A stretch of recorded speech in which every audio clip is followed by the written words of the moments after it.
Hi, I'm Bill Abbott, and welcome to Socks Appeal. Socks Appeal is something I started to think about many years ago when I saw the amazing Kreskin on David Letterman. And in that segment or that episode, he had this fumbling sort of process to get down to two different socks. The prediction seemed to fail miserably, but then he lifted his pant legs and had the two mismatched socks as the conclusion and, remained triumphant, much to the chagrin of David Letterman. The great thing about Socks Appeal is that it's practical. Take your socks, throw them in your bag, and you're ready to go. It can be done surrounded. It can be done up close at a living room party or even walk around at an event. But it can also play large, like on a large stage, and can be seen from the back of the room. And the prediction can be changed every show. You don't have to have the same sock every show. If you have repeat clients or you're working a run of a series of shows, you can have a different prediction outcome at the end of every show. There are no gimmicks, there are no gaffes, there is no sleight of hand. Just 8 pairs of random socks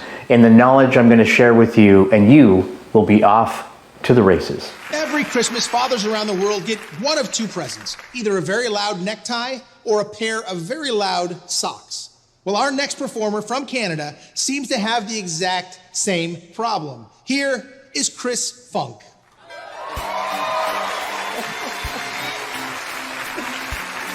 Oh, thank you. So I love Christmas, I love socks, and as you can see, I love Christmas socks. I couldn't decide which ones I was gonna wear for you today, so I'm gonna have one of you help me pick that out. I need someone to help. Hi, what is your name? Tatine. Tatine, can you join me up on stage? Round of applause for Tatine, everybody. Come on. Just stand right over there. All right. Tatine, this is how it's gonna work. You are going to help me decide which sock I'm gonna wear, okay? I've got socks on my left and my right. I want you to name left or right? Left. Wow, okay, we're gonna eliminate the left ones right there. Boom, gone into the hamper, ready for laundry. On the right here, we have odds and evens. I want you to name odds or evens. Odd. Odd. Do you want me to keep the odd or get rid of the odd? Get rid of the odds. So that's 1 gone, keeping 2, 3 gone, we're keeping 4. Just like that. We have 2 socks left, Touching. What I want you to do is grab one, whichever one you feel attracted to the most. I want you to take one sock, if you would, please. Get out of here. He didn't actually literally have to get out of here. Get back up here, you turkey. Oh my God. Out of all the socks that you picked, you were left with this one. That's the one that you gravitated to. That's crazy. Check this out. It's a perfect match for my bare ankle. Huh? But it's also a perfect match to this one right here. Tatine, thank you. Boom. Give it up for Tatine, everyone. How do you choose your socks? Like in the morning, you wake up. Are they all the same? Are you that kind of person where they're all? That's a very Marie Kondo move to have them all the same. So you don't even have to think, and you just kind of put on whatever. That's Steve Jobs. That's why I went to a private school. I had to pay for it myself, but my parents, and so I didn't have to think in the morning. I just kind of put on the same pleated dress. But did you? As a kid, was socks a big deal to you at some level? Into recent, not as a kid. Okay, so now it's more of a thing. It's more of a thing now. Now, is it a fashion thing where you like this type of thing, or you like a particular type of sock? These look like great socks I'd like to wear. Okay, so this is kind of your thing. So this is my thing too. These are cute. Thanks. Yeah, like the ping pong paddle. I think most of them match my eyes. If the cool thing is. What is this brand? No, there's not. Well, these Canadian. are all different brands. I don't know. These are all clean, by the way. I don't want you to think that I brought my dirty socks. But I kind of choose it on the mood I'm in, or the sexual preference I'm choosing for the evening. Now, do you? These are.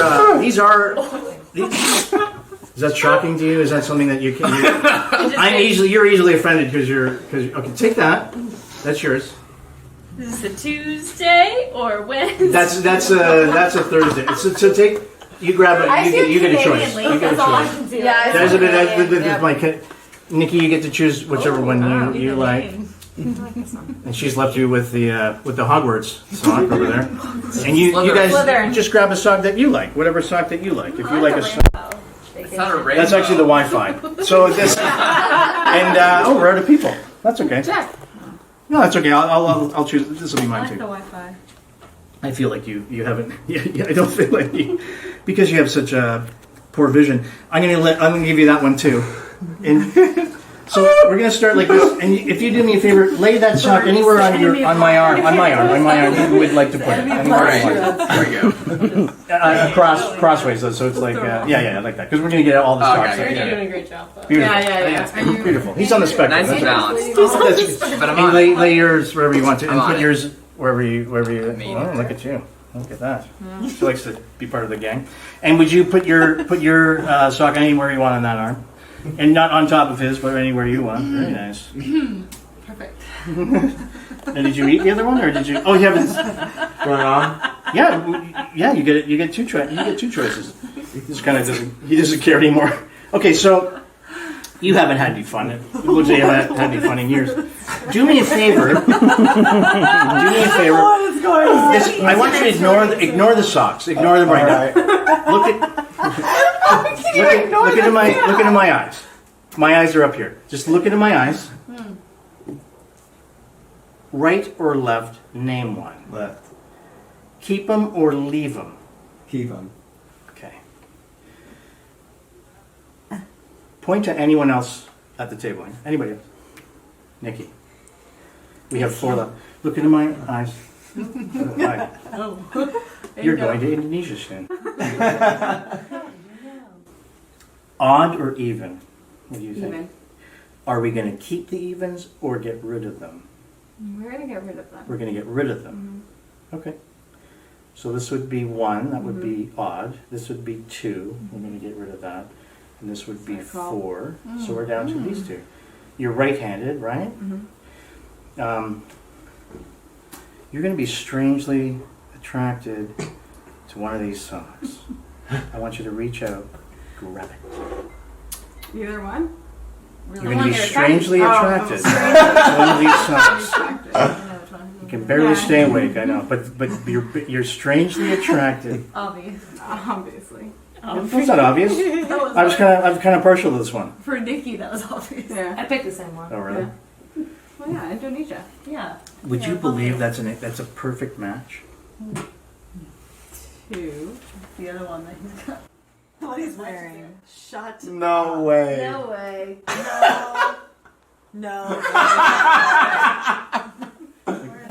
Where is that? It's missing. That's the missing one. Oh. Oh, you're not easily impressed. You're not easily impressed. Look at that. Wow. I usually don't dance, but I'll dance tonight since you guys brought my legs onto the table. Thank you. My influences in putting together the Socks Appeal routine was first and foremost Kreskin, whose segment on the David Letterman show back in the 80s truly showed me the fun, the excitement, and the hilarity of having a socks revelation. Another direct influence was David Berglass's book, The Mind and Magic of David Berglass, whose brilliant section on Magician's Choice or Equivoque really honed my skills in doing that in an impromptu situation anytime and anywhere. Doc Hilford's wonderful Evoke routine moved me in a direction to create a script to ensure the selection process was seamless and hassle-free. And lastly, Eric Mead's Tie One On routine from his book, The Tangled Web, used ties instead of socks, but showed me the power of the visual sort of picture of seeing socks, in his case is ties, but seeing socks laying across your arms, so the audience has that visual picture, so when the finale of the revelation sock is shown, they have a very distinct idea that he had all these socks, and now we're down to the single sock that we've selected. You're going to want to purchase 8 different pairs of socks, so you can have 8 different outcomes during the routine. You want these socks to have very different and very distinct designs so that they're very easy to tell one from the other. And with 8 pairs of socks, you have 8 different outcomes that you can do for revelations. You're going to need 1 naked or low-rise sock, as they're called, so you can show your 1 foot apparently sockless while still having a sock on for comfort. I have sort of a dump hamper in my show where a lot of props get tossed into. That's the thing I use for the elimination process. So that will be front and center on stage. So when I'm eliminating socks, I just drop them inside that hamper. So the setup is easy. One prediction sock goes on one foot, the low-rise sock goes on the other. Then you want to have the 7 other indifferent socks along with your prediction sock inside a small bag or hamper ready to go. So there are 2 ways to introduce the socks and distribute them into the audience before the selection process. One is to dump the socks out on a table if you're doing it at a living room party or around a table in a dining room. Just to dump the socks out and have 8 people each grab a sock and start out that way. There's less control that way, and it's not my preference. My preference is to have 3 boring socks. And now this is all obviously according to your taste or your choice. But if this is my prediction sock, I have these other, maybe a little darker, maybe a little dimmer, and maybe a little less exciting and less bright with my prediction sock. So I have those 4 in a bundle, and I have the other 4 indifferent socks that we're going to eliminate in the very first sequence in the other bundle. And I start out by handing the first 4 socks with the prediction sock to the first 4 people on my right side. Then I take the left sort of indifferent socks and hand them out to the people on my left side. The 8 socks usually go to the first front row of my performance venue. It just makes it easy to be able to walk up and down and to distribute them and then to collect them back up on my arms for the selection process. Now I start with the people on my right and get them to lay the socks on my left arm, anywhere they'd like, just not on top of another sock. And after that sequence, this is how it would look. 4 socks on one arm. Then I collect the 4 indifferent socks from the other side and get them to lay them on my right arm. The elimination choice segments happens in 3 sequences. Sequence number 1 is right or left, leave them or keep them. No matter what choices they make, I will be eliminating the socks on my right arm. Doesn't matter what they say, that's what's going to happen. The key is confident script delivery and confident physical action.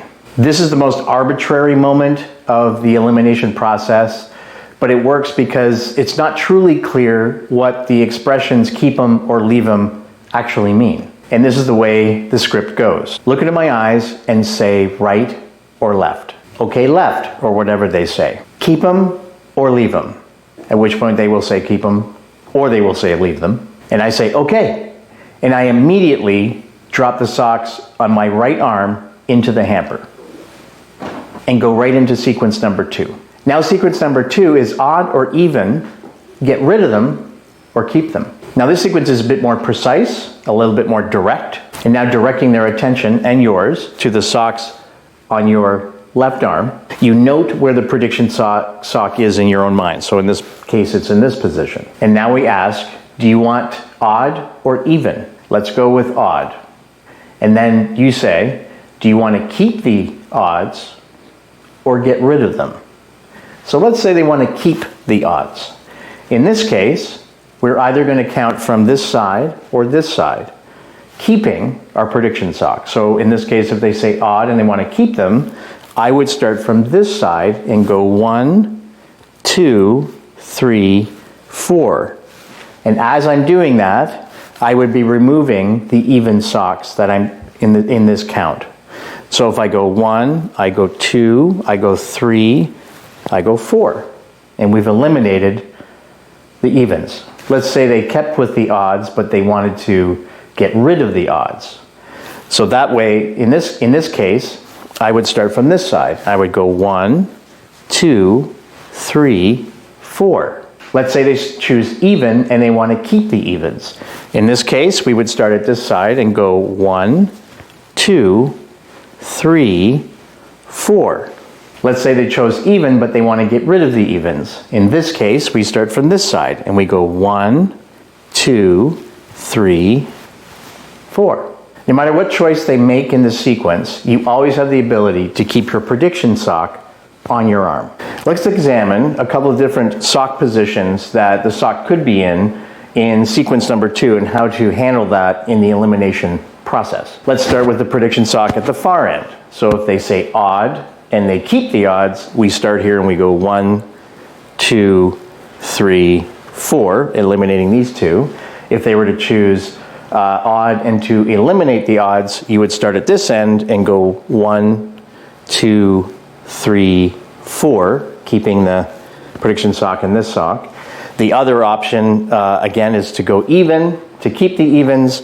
And in that case, you would start at this end and go 1, 2, 3, 4. And to eliminate the evens, you would start at this end and go 1, 2, 3, 4. Here's the other position the sock could be in. If they were to say odd and you would keep the odds, you would then go 1, 2, 3, 4. If you were to eliminate the odds, you would start at this end and go 1, 2, 3, 4.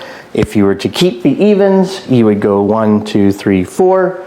And if you were to eliminate the evens, you would go 1, 2, 3, 4. And as seen before, this is the other sock position. If you were to keep the evens, you would go 1, 2, 3, 4. If you were to get rid of the evens, you would go 1, 2, 3, 4. If you were to keep the odds, you would go 1, 2, 3, 4. And if you were to get rid of the odds, you would go 1, 2, 3, 4. And last but not least, the final position where the sock would be here. If you were to keep the evens, you would go 1, 2, 3, 4. If you were to get rid of the evens, you would go 1, 2, 3, 4. If you were to keep the odds, you would go 1, 2, 3, 4. And if you were to eliminate the odds, you would go 1, 2, 3, 4. And that's it. Now we're on to the third and final sequence, which is the strangely attracted sequence. You're going to hold both of these socks up and you're going to say, you will be strangely attracted to one of these socks. Now, if I know the person is right-handed, I'll make sure that my prediction sock, the one I want to force, is in my left hand. Because to them, it will be their right hand, be closest to their right hand, and people usually follow the path of least resistance, in which case they would just grab that sock, just reach up and grab it, as opposed to reach across and grab it, because this is their dominant hand. And this is the brighter sock, usually the more exciting sock, but we have an out for either choice that they make. You're going to be strangely attracted to one of these socks. Now I go out into the audience or stand up and go right to the person and I say, you're going to be strangely attracted to one of these socks. I want you to reach out and grab it. At which point, I would say 8 or 9 times out of 10, they will grab your prediction sock. Because it's easy to grab if they're right-handed, it's right there, and it's the brighter of the two. If they grab your non-prediction sock, the reaction is just different. Say they grab this sock and you say, and you've left me with this one. And it's a perfect match. If they go for the prediction sock, you drop the other one into the hamper and you say, and you've left us with this one. And it's a perfect match. So now we're going to discuss the revelation of the final sock. It can get a really big laugh when you reveal your bare leg. The bare leg revelation is you saying, it's a perfect match, I'm missing a sock. It is a blow-off ending that people think is the actual ending of the trick. As soon as I do the revelation of the bare leg, I then go right into the revelation of the other sock by saying, oh, you guys aren't easily impressed. It is a real match. And then I lift the other pant leg and we'll show the prediction sock. In the revelation of the prediction sock, I make sure that I'm holding the sock that they chose as I'm lifting up that pant leg so they see instantly that it's a match.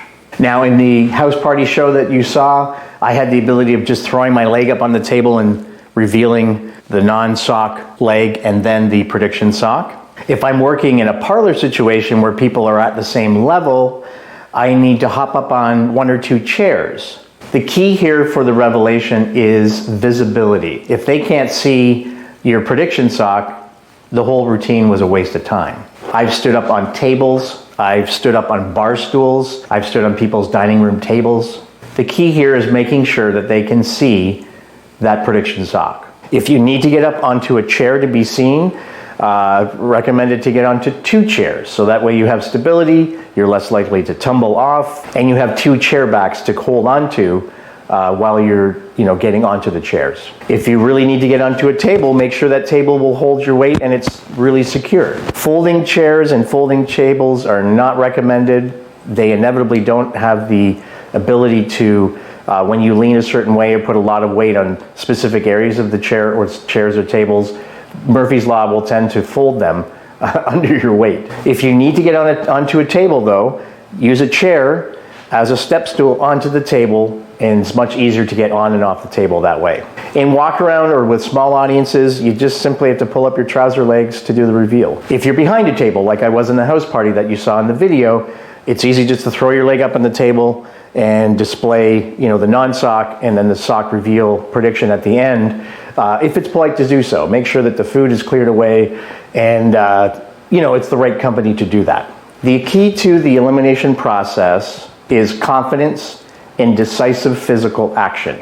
Just do it. So in the first sequence, when they say right or left, keep them or leave them. Whatever they say, react to their choice and instantly drop that arm of socks into your hamper. You don't need to do it in a furtive or fast way. Just do it confidently and securely and immediately move on to part 2. So if you want to address several spectators, you can do that. Get one person to make the right or left choice, get the second person to choose the odd or even choice, and a final third person to choose the final sock. Or you can simply have one person make all the choices. It's really up to you. Different occasions call for different sock designs. I'm thinking of Christmas, Halloween, birthdays, anniversaries, weddings, etc., etc. Get creative. This can be a good chance for you to shine at that particular event and make it customized for your audience. This elimination procedure is great to force anything, random objects that you borrow. And it's truly a powerful piece if you use it in conjunction with my Mind Control Deluxe that's found on the PacSmart Play Anywhere 2, the Supernatural show. I hope you have fun with Socks Appeal, now that it's in your hands and on your feet.